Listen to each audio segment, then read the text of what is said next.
June 4, 1943. Mexia, Texas. 1850 battle. Hardened German soldiers from Rommel's legendary Africa Corps step off a passenger train, not cattle cars, not prison transport. Luxury Pullman coaches with dining service and sleeping beds. These Nazi prisoners are about to experience something that will completely destroy everything they believe about America, Germany, and the war. This is the shocking true story of how American prosperity broke the minds of Hitler's soldiers. Let's go back a few weeks. May 13, 1943, Tunisia. Over 250,000 German and Italian soldiers surrender. These aren't just any troops. These are Rommel's Africa Corps, some of the most elite fighters in the German military, men who pushed the British all the way back to Egypt. One of them is Friedrich Radke, holder of the Iron Cross, wounded twice in combat. His hidden diary would later reveal the psychological transformation these men were about to undergo. From the moment of capture, things don't add up. At the prison camp in Oran, Algeria, while waiting for ships to America, the food is incredible. White bread, real coffee, meat twice daily. Soldier Hans Müller writes home, "The Americans fed us better than we had eaten in 6 months of desert warfare. We thought it was propaganda. We didn't realize this was their standard military ration." Think about that. Enemy prisoners eating better than they did as active soldiers. The Liberty ships carrying them to America blow their minds. These massive cargo vessels were built in just over 4 days. The Germans would have thought that was impossible propaganda. But it was real. America was producing 3 of these ships every single day. During the 2-week Atlantic crossing, something breaks inside these men. Kurt Zimmermann of the 90th Light Division keeps detailed notes. He watches the American sailors throw away half-eaten steaks, whole loaves of bread, gallons of milk, not to mock the prisoners, but because it means nothing to them. Their supply is endless. Zimmermann writes, "The ship's crew disposed of more food waste each day than my entire company had received in weekly rations during the final months in Africa. The American sailors threw away half-eaten steaks, whole loaves of bread, gallons of milk that had sat too long. They did this openly, without thought, not to mock us, but because to them this waste meant nothing." Their supply was limitless. One German officer watches the radar antenna rotating above the bridge. This technology they believed only Germany and maybe Britain had in limited quantities was standard equipment on a cargo vessel. It was then he first suspected that Germany had already lost the war. August 2, 1943, Norfolk Naval Base, Virginia. The first sight of America shatters the last remnants of Nazi propaganda. The base sprawls across 4,300 acres. In a single day, this one port handles more tonnage than the entire German port of Hamburg manages in a week. One soldier counts 47 cargo ships in various stages of loading or unloading. The prisoners march past parking lots filled with civilian automobiles, hundreds of them belonging to dock workers. In Germany, private car ownership was a privilege of the wealthy and party elite. Here, ordinary laborers drive to work in their own cars, but nothing prepares them for the trains. Not boxcars, not freight wagons, full passenger coaches, Pullman cars with padded seats that convert to sleeping berths, dining cars with white tablecloths and silver cutlery, observation cars with panoramic windows. Friedrich Radke writes, "We boarded like tourists, not prisoners." The American guards seemed almost embarrassed by the comfort. One sergeant apologized that the air conditioning wasn't working properly in our car. Air conditioning, in August. We had believed such luxury existed only in Hitler's personal train. The 3-day train journey from Norfolk to the camps of Texas and Oklahoma proves more destructive to Nazi ideology than any military defeat. As the trains roll through Virginia, the prisoners press their faces against windows, witnessing an America that can't exist according to everything they've been told. Every small town blazes with illumination. Martinsville, Danville, Greensboro. Communities that in Germany would have been lucky to have a single electric street lamp display illuminated shop windows, electric signs, houses with lights burning in multiple rooms. One soldier, whose father was a Nazi party block leader in Hamburg, writes, "We passed through dozens of cities that first night. Everyone had more electricity than all of Hamburg. The guards told us this was normal, that every American town had electricity since the 1920s. I called him a liar. He just shrugged and said we would see. The trains pass factories running night shifts, their windows glowing, parking lots full even at midnight. In Roanoke, Virginia, the train stops for water and coal. The prisoners watch as American railway workers perform in 30 minutes what would have taken 2 hours in Germany. One electrical engineer calculates that the single railway yard uses more electricity in 1 hour than his entire district in Berlin uses in a day. He writes, "The waste was magnificent. They left lights burning in empty buildings. Electric fans ran in vacant rooms. It was the carelessness of infinite resource. As the trains cross into Tennessee and Kentucky, the prisoners encounter American industrial power in full display." The Alcoa aluminum plant in Tennessee stretches for 3 miles along the river, consuming more power than the entire city of Munich. Near Louisville, they pass the Rubbertown complex where synthetic rubber plants have sprung from empty fields in just 18 months. 4 massive facilities producing 800,000 tons of synthetic rubber annually. Germany, despite inventing the process, never managed more than 120,000 tons in its best year. A German chemist from IG Farben understands immediately. He later recalls, "I knew those plants. I could see the distillation columns, the catalytic crackers." Each facility was more advanced than anything we had built, and there were 4 of them just in this one location. They told us there were dozens more across the country. The trains pass Ford's Willow Run plant outside Detroit. This single factory, built in just 9 months, produces a B-24 Liberator bomber every 63 minutes. A Luftwaffe pilot shot down over Tunisia presses his face against the window. He counts 17 B-24 seconds in various stages of completion, visible from the train. We'd been told American planes were inferior, hastily built, would fall apart in combat. But I could see the precision of the assembly lines, the quality of the construction. These were not inferior aircraft. They were simply built faster than we could imagine possible. In St. Louis, they cross the Mississippi River. Below them, barges carry more grain than the entire German harvest of 1942.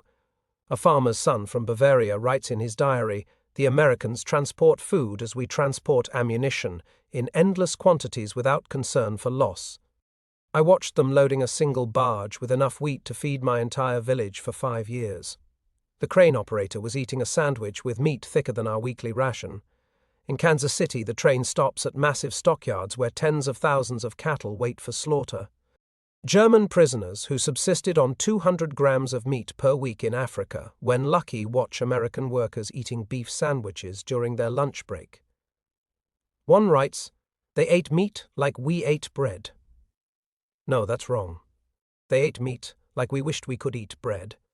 The guard bought us hamburgers from a stand near the station. Meat, cheese, vegetables on white bread for 15 cents. He bought 20 of them without thinking. This was not special. This was their normal food. The camps themselves provide the next level of shock. Camp Hearn, Texas, built in just 4 months, houses thousands of prisoners in conditions that exceed what most knew as civilians. Wooden barracks with electric lights, flush toilets, hot showers, and steam heat. The camp hospital astounds the medical personnel. They have penicillin, this miracle drug that we had only heard rumors about. They used it freely, even on prisoners with minor infections. German soldiers were dying for want of basic drugs, and the Americans were giving us their most advanced medicine without hesitation. The camp kitchen becomes another classroom in American prosperity. Prisoners discover walk-in refrigerators, electric mixers, automated dishwashers. The daily ration includes fresh milk, eggs, meat, vegetables, and white bread. Quantities that German civilians hadn't seen since 1939. A former hotel chef from Munich writes, "Today we threw away more food than my family has seen in 3 years. Not spoiled food, simply excess. The American regulations require we prepare 10% more than needed. The surplus is discarded." I wept as I threw perfectly good bread into the garbage.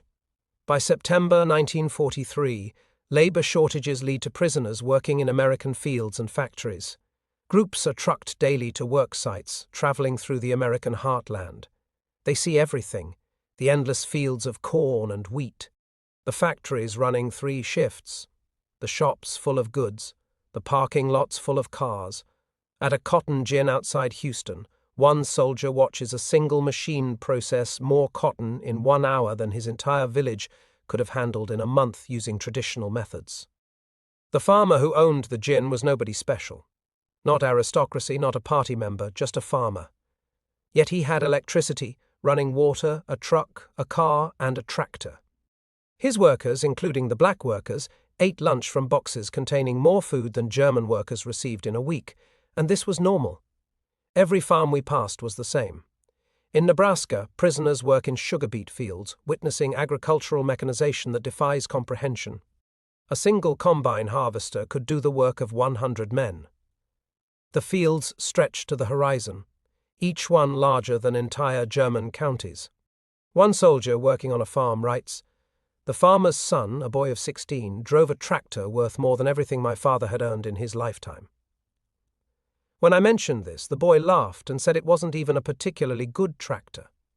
His father was waiting for a new model that would be even better. The most devastating revelations come to prisoners who work near American factories.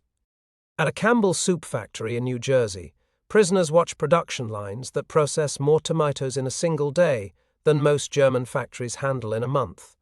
The facility operates with a skeleton crew of women and elderly men, as most young workers are in the military. Yet production exceeds peacetime levels. One former German factory worker documents the experience. Everything was automated: electric conveyor belts, automatic filling machines, steam cookers that processed hundreds of cans simultaneously. One elderly woman monitored controls that managed what would have required 50 workers in Germany. She did this while listening to a radio and drinking coffee. By winter 1943, the cumulative impact of these observations produces what American intelligence officers call ideological collapse syndrome among the prisoners. The prisoners no longer argue when shown production statistics. They have seen too much.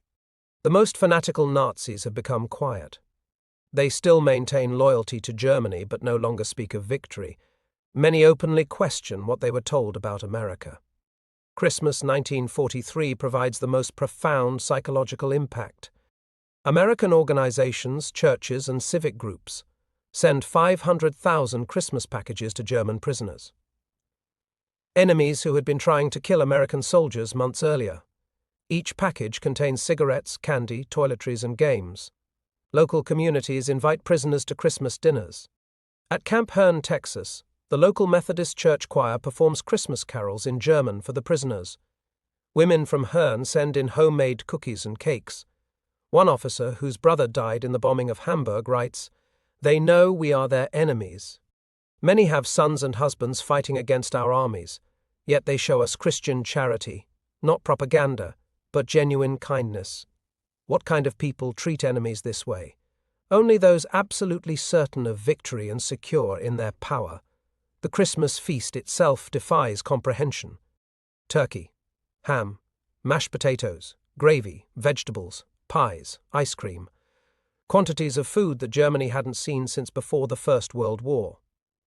One soldier writes, "We ate like kings, better than German generals eat, better than party leaders, and this was not special. The guards told us this was a normal American Christmas dinner, that every American family was eating the same meal."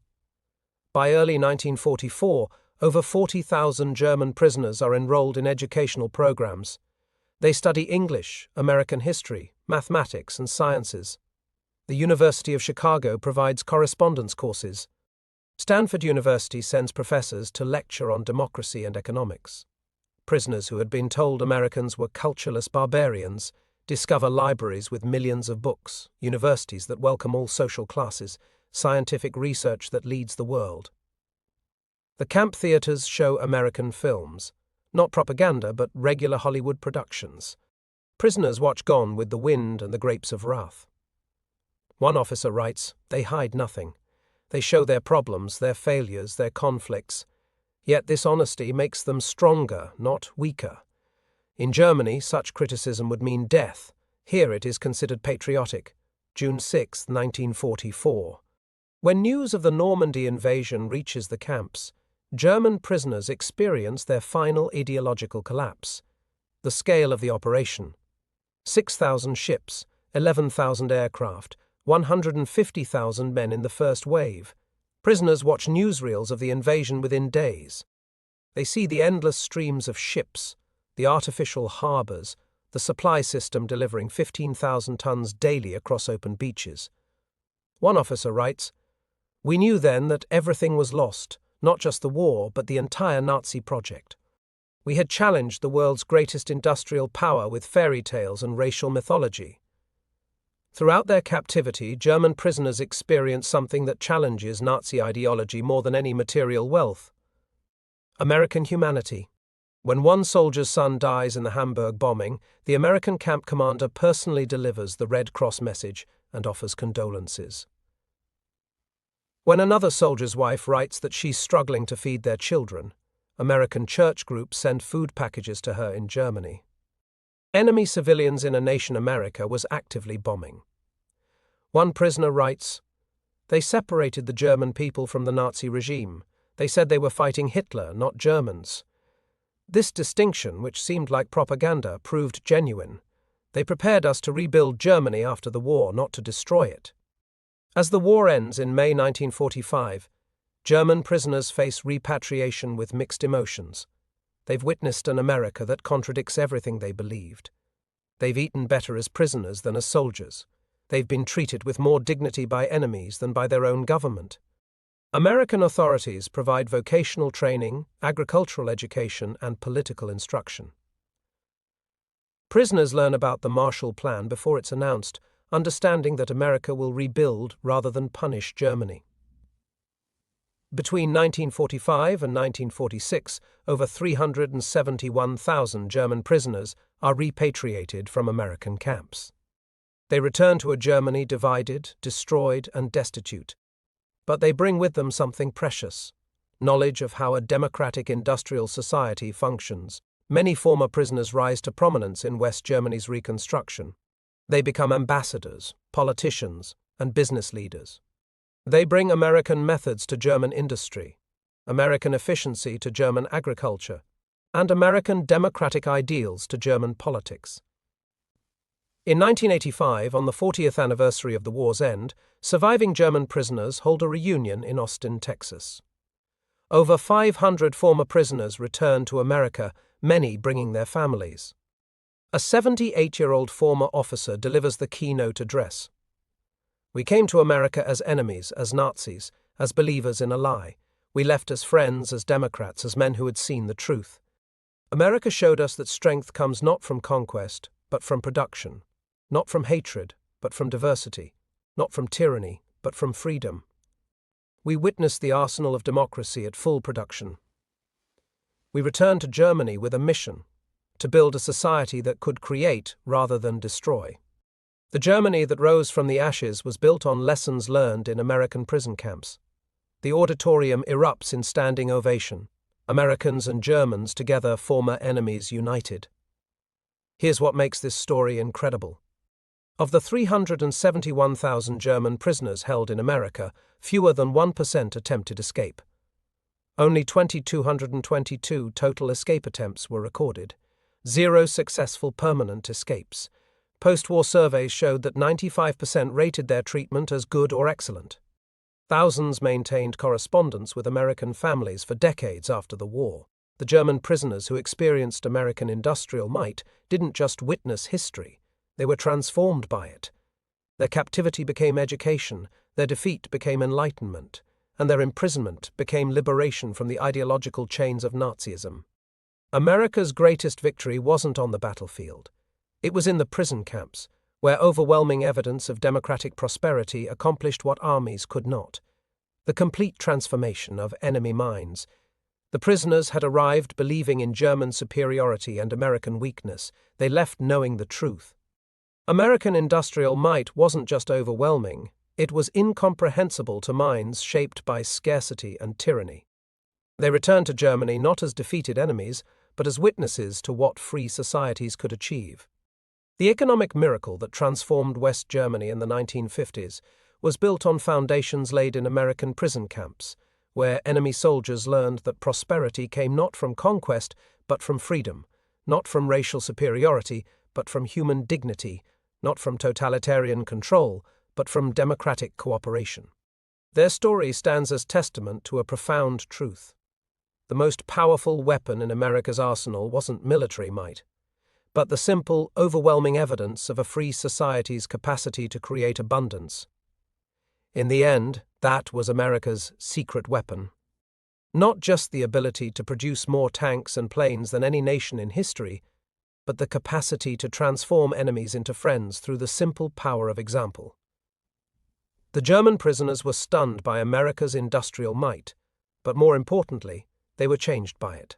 And in that change lay the foundation for a better world.